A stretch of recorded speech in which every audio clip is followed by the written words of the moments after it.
Neste vídeo vamos falar sobre o marco regulatório das criptomoedas recém-aprovado pelo Senado Federal e que pode ditar os rumos deste mercado no Brasil, e também comentar o movimento recente de preço do Bitcoin e uma fala de ninguém menos que Warren Buffett. Vamos ao vídeo.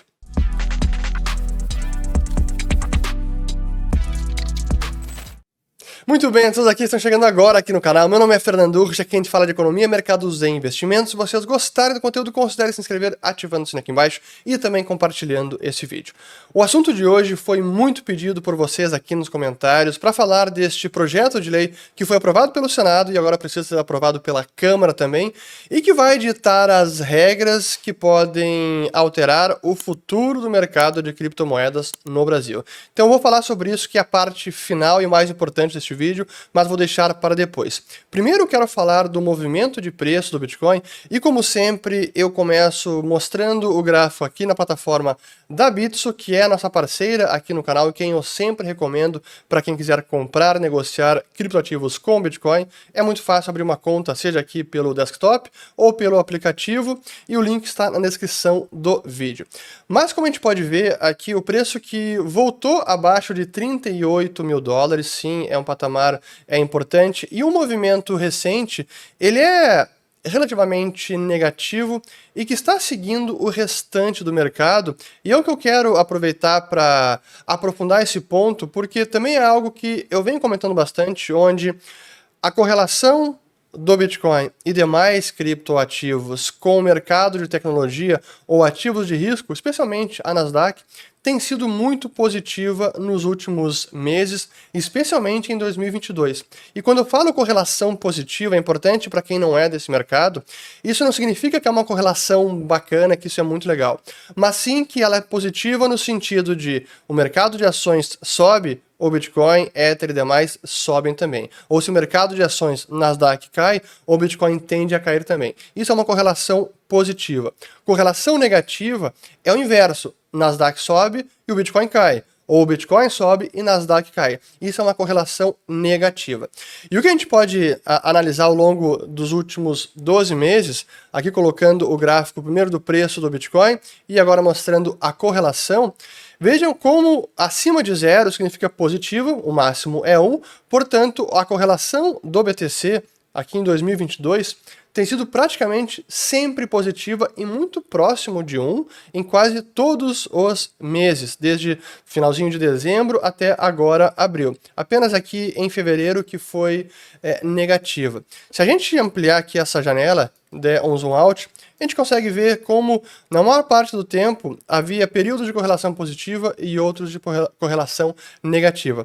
Mas, de fato, no último ano, vamos colocar aqui até no year to date, ó, no year to date praticamente todos os períodos, e bem próximo a 1, ou seja, o mercado está muito correlacionado. Se a gente colocasse agora o Ether comparando com o Nasdaq, vejam aqui, Ether com Nasdaq, é até um pouco mais, no sentido que tem ficado mais correlacionado com Nasdaq. E por fim, só para mostrar como isso se traduz na prática, aqui no ano 2022, significa que o Bitcoin caiu 18,83%, nesse momento que eu estou gravando, final de terça-feira, 3 de maio, e Nasdaq caindo 20,68%. E o que a gente pode ver é que sim, o Bitcoin está seguindo na mesma direção, porém com mais volatilidade. Essa é a chamada correlação positiva, e esse movimento recente tem a ver com aquilo que eu comentei no outro vídeo, que é a armadilha de curto prazo para o Bitcoin, que tem a ver com a alta de juros que o Fed está iniciando, e que, por sinal, hoje, terça-feira, e amanhã, quarta, é a reunião do FONC, o Comitê de Política Monetária de lá. O Bacen também está reunido, e amanhã ambos os bancos centrais vão anunciar a decisão de política monetária. Mas isso eu vou falar apenas para os assinantes do Follow the Money. A gente vai fazer uma análise das decisões do Fed e do Bacen amanhã às 19 horas, quarta-feira, como sempre. Quem quiser se tornar um assinante, link na descrição do vídeo. Mas então isso sobre o preço que eu queria comentar, e agora eu passo a fala do Warren Buffett, que aconteceu Na conferência anual dos acionistas da Berkshire Hathaway, que é a empresa do Buffett, e é sempre um evento muito simbólico do capitalismo, do mercado de capitais, porque assim, são milhares de pessoas que participam e tanto o Warren Buffett quanto o Charlie Munger respondem às perguntas dos convidados. E ultimamente eles têm até não. Durante a pandemia, eles até fizeram um streaming da reunião, transmitiram ao vivo, mas recentemente, antes não se fazia isso, mas às vezes eles publicavam os vídeos. E tem o recente com uma pergunta, então, que foi feita ao Buffett sobre o Bitcoin, e como sempre, ele responde da sua forma usual. Então, deixa eu colocar aqui no ponto e aí depois volta para mim. Now, if you told me you owned all of the Bitcoin in the world, and you offered it to me for $25, I wouldn't take it because what would I do with it? I have to sell it back to you one way or another. I mean, maybe I have the same people, but it isn't going to do anything. The apartments are going to produce rental, and the farms are going to produce food. And if I've got all the Bitcoin, I'm back where whatever his name was, who may or may not have existed, was 15 years ago. If I've got it all, he could create a mystery about it. But everybody knows what I'm like.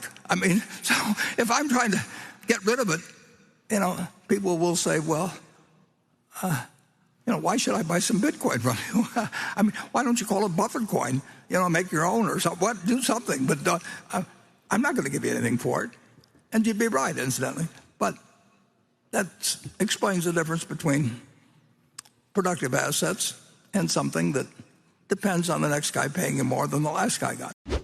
Então é a brincadeira do Buffett dizendo que se oferecessem para ele $25 para comprar todas as terras dos Estados Unidos ou todos os apartamentos dos Estados Unidos, que ele sim compraria porque são ativos produtivos que produzem algo que tem uma utilidade claramente identificável, portanto geram caixa, mas se oferecesse $25 para comprar todos os BTC, ele não compraria porque para ele isso não é nada, não produz nada, não tem nenhuma utilidade e é o tipo do ativo apenas especulativo, para ele nem isso é ativo, mas é algo especulativo que depende da fé de que o próximo cara vai pagar mais pelo que você pagou.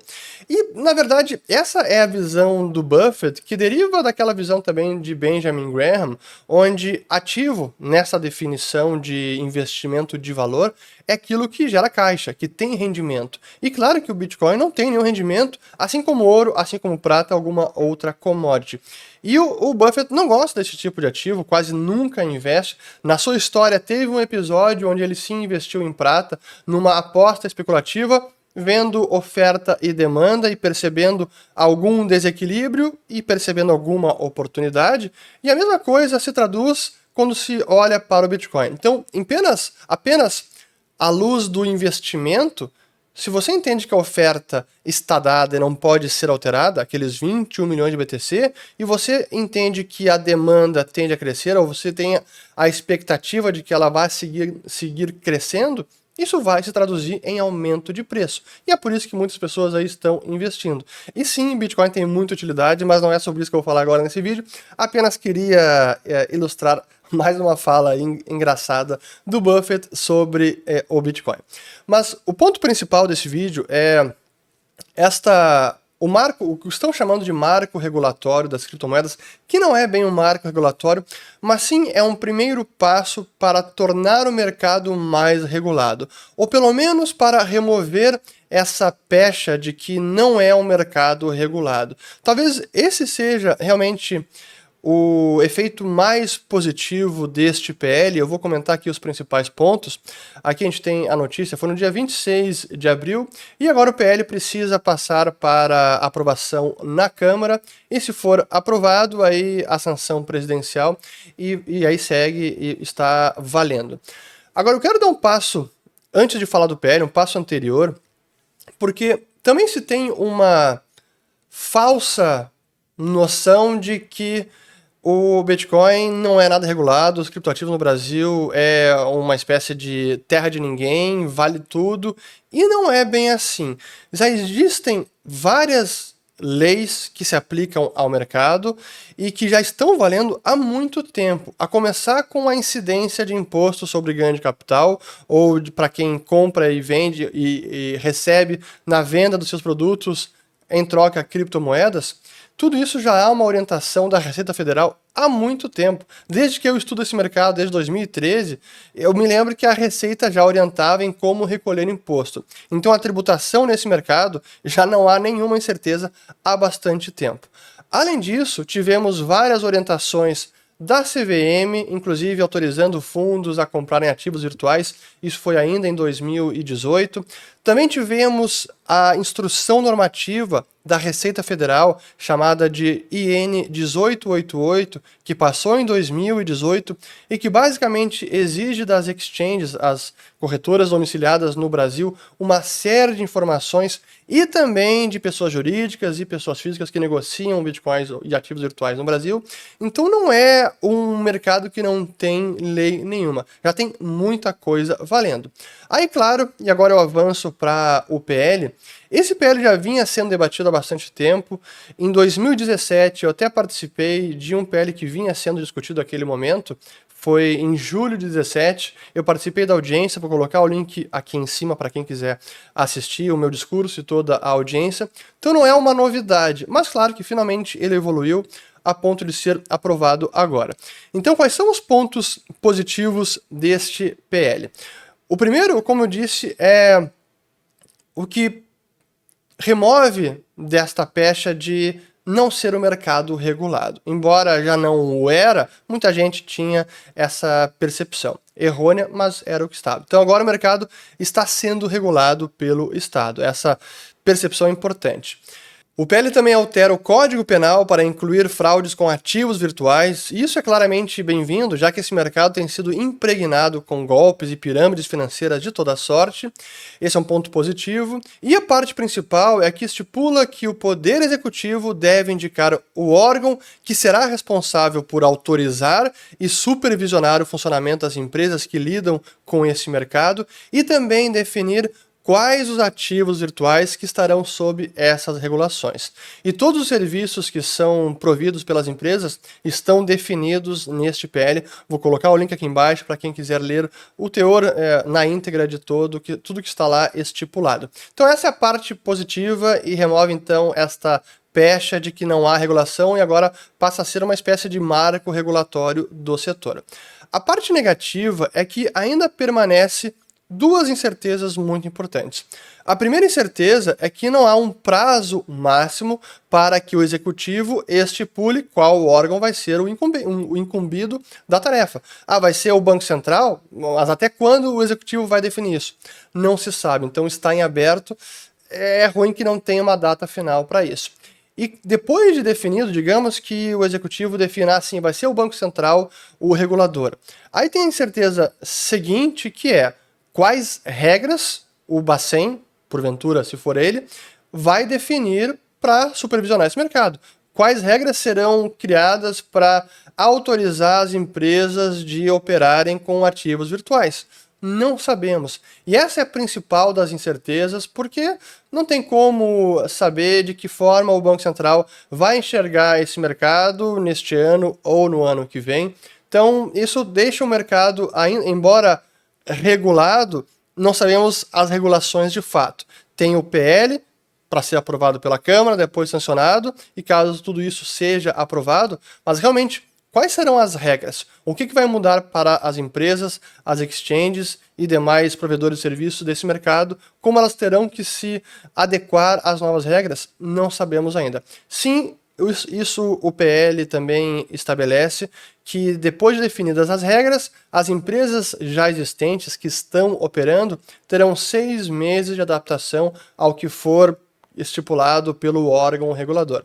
Então, essa é a parte positiva e negativa. Ainda assim, temos incertezas, mas a mensagem importante também é que esse não é um mercado não regulado. Já tem muita coisa que regula, leis que são aplicadas, sobretudo de tributação e de exigência de documentação acessória pela Receita Federal também, por conta dessa IN 1888. Então vamos aguardar finalmente a aprovação do PL na Câmara, depois a sanção do presidente, e esperar que talvez nesta aprovação da Câmara que venha alguma emenda para colocar um prazo máximo ao Executivo, que aí ele estipule logo qual será o órgão regulador, e caso isso não ocorra, pressionar o Executivo para que logo venha então essa definição.